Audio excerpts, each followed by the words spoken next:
To summarize, here are the 5 things I've learnt in pursuing my art career. The first lesson is planning can only take me so far. To figure the rest out, I really do need to put things into action and play it by ear.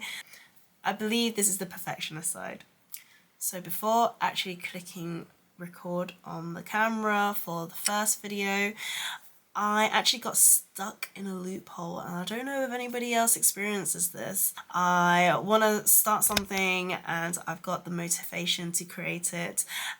Then I go on to figuring things out and I get into nitty-gritty details.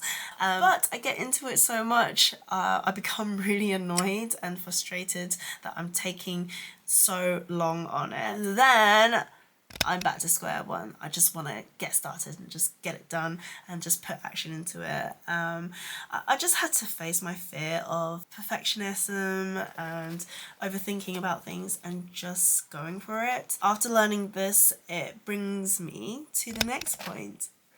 Catch it while it's hot. I discovered something about myself. I found that I really enjoy doing something when it's like really fresh, when the energy's still there, when the spark's there. That is when I am most efficient. A good example is Sketching Cafe, the sketch club that I started in Q3 last year. I felt the energy after meeting up with some creative strangers at that point, who are now friends. But I started to work on it literally the night of. It took me 3 days, I think, 3 to 4 days of taking it from like an idea to make it a thing online and actually starting to get the word out and spaces being booked up.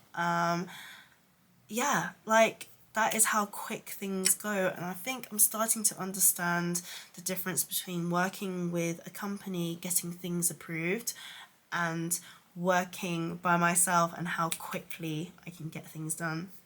So don't underestimate what we can do when we feel that spark of energy. And speaking of underestimating, never underestimate the power of speaking out loud, and to add, authentically and even better with accountability. And of course, being wary who you open up to, but also without the intention of harming others.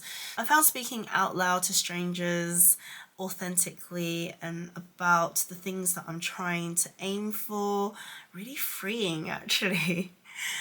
Don't get me wrong, I know it's not for everybody, but you just don't know where a conversation can lead to. And just by talking out loud, sometimes I find myself answering my own questions. Yeah, there's just something beautiful about opening up. There's a plane going through. It's a helicopter. The fourth thing I've learned last year is to actually face my demons and also just to be kind to myself. If something isn't working, it's a great time to reflect why it isn't. And by being honest with myself and figuring out what's really stopping me, I can get to the root of the problem and start to figure ways how I can overcome them in small steps. But yeah, being kind to myself and thinking, would I treat this like I would a good friend? But also being fair as well.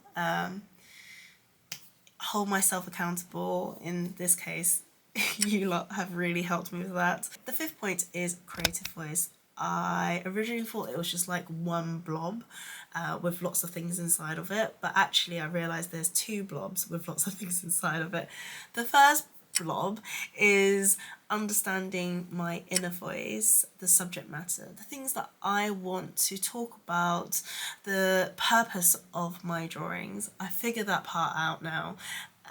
The second blob is how the first part looks like. That is what I'll be dedicating this year to, which actually reminds me of a bonus point that I've learned is just because I want something to happen, or I see something happening, or I see something visually in my head, doesn't mean that my hands can really make what my head is thinking about. Doesn't mean that I can actually draw what I want myself to draw. So it's really about understanding that rhythm, like my own hand rhythm, what that visually looks like. So if you want more tips that I've learned in the year, which I still stand by today, check out video number 10. 5 tips I wish I knew at the beginning of my art journey, which I've also linked above and below. Yeah, I really hope last year has been a wonderful year of learning. Remember to stay true to yourself and let's bring on 2024. I will share those goals in the next video, but until then, see you in the next one and take care. Goodbye.